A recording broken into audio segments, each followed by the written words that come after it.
Uncle Go Clips.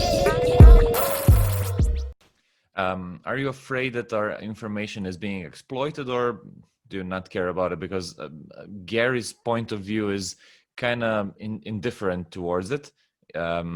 He shares everything except information about his family, so he kind of balances it well. Like, you can't find pictures of his wife or his kids, but he basically documents his whole day and tries to give out useful information to people. I kind of like that approach. Like, I feel that there are some things that we should keep personal, like, for instance, I never show my windows here or where my apartment is and stuff like that. I feel that people should be smart about it, but I also feel that a lot of people have a lot of things to share and to say, and that some things should be said, like, if, as you said, you want to watch out what you're filling your mind with.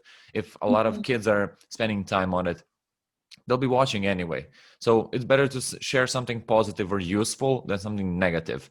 For my own use, like, I never post anything negative, probably. Like, I don't remember posting anything negative about anything at all. Like, maybe about COVID being dissatisfied with the lockdown or something. But other than that, I try to put it out things that be either useful to people or motivational or at least funny and positive. Just so when somebody stumbles upon it, they're like, "Oh yeah, look, this is cool. This is useful." Yeah. What's your opinion on the whole privacy and sharing?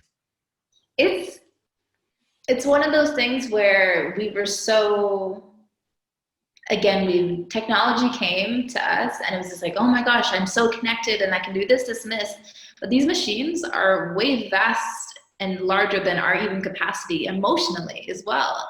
So for a younger generation, I know when the time comes we'll have children, etc.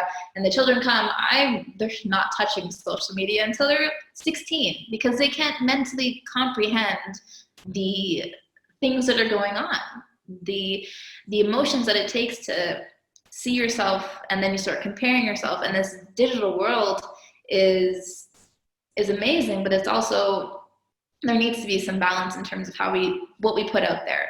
And I think with your privacy, it's your choice. And the choice is that we may be we're not exposed to how much information they really do have. And when someone who just picks up their phone and says, you go onto any website now, and it's just like, oh, we're collecting cookies. And you're like, wait, what are the cookies?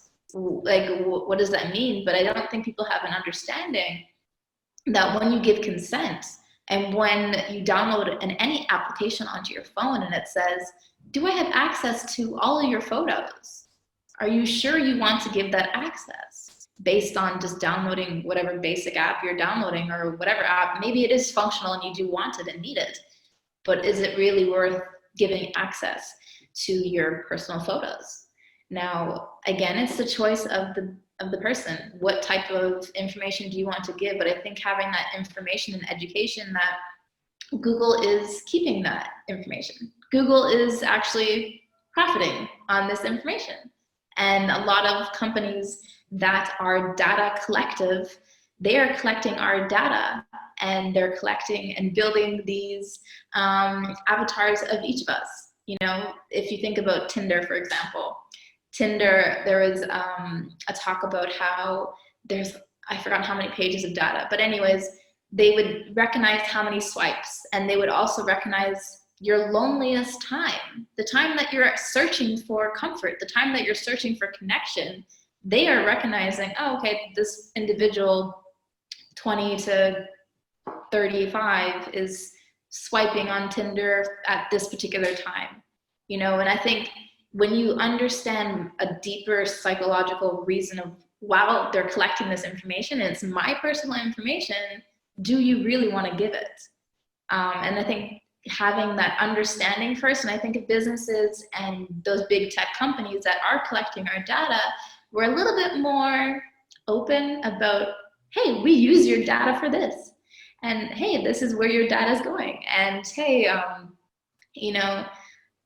what happened with Facebook and the States, I'm not even going to go in the conversation, but it's like we have a choice, but I think also the tech industries have a ability of telling the people how are they using that information, because that I don't think is clear enough. Hey, thanks for watching this video.